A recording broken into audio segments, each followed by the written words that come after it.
कोणार्क पुरी बेलामार्गरू गुरुतर अवस्था महिला उद्धार बेलामार्ग रास्तार कईंच घर निकट समुद्रकूल क्षत विक्षत अवस्था उद्धार करिछि चंद्रभागा मेराइन पुलिस।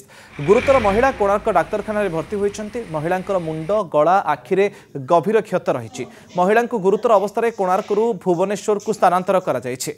मुर्मूष अवस्था महिला देखि स्थानीय लोके चंद्रभागा मेराइन थाना को खबर देइथिले। चेता आसिबा परे महिलांकर परिचय मिलिछि। तांको नाम लक्ष्मीप्रिया भोई, तांको स्वामी नाम मानस भोई, घर जगतसिंहपुर जिलार मंगलपुर बोली जनापड़ी।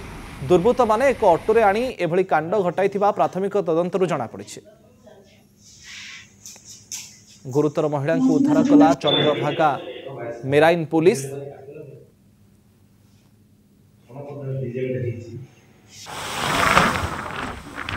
समुद्रकूल गुरुतर आहत महिला उद्धार होइछन्ति। तांको भुवनेश्वर को स्थानांतर करा जायछि। कोणार्क पुरी रास्तार कईंच घर निकटरू महिला को उद्धार करा जायछि।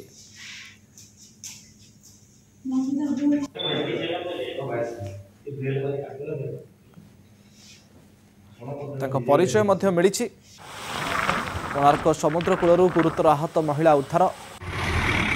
बेलामार्ग रास्तार कईंच घर निकटरू महिला को क्षत विक्षत अवस्था उद्धार करा जायछि। मेराइन चंद्रभागा मेराइन पुलिस तांको उद्धार करी हॉस्पिटल को मध्य नैथिला। अधिक चिकित्सा पई तांको भुवनेश्वर को मध्य स्थानांतर करा जायछि। किंतु केमिति से आहत हेले प्रकृत घटना कौन से बाबद जदिओ स्पष्ट सूचना सामना को आसिनी, किंतु महिलांकर परिचय मिलिछि।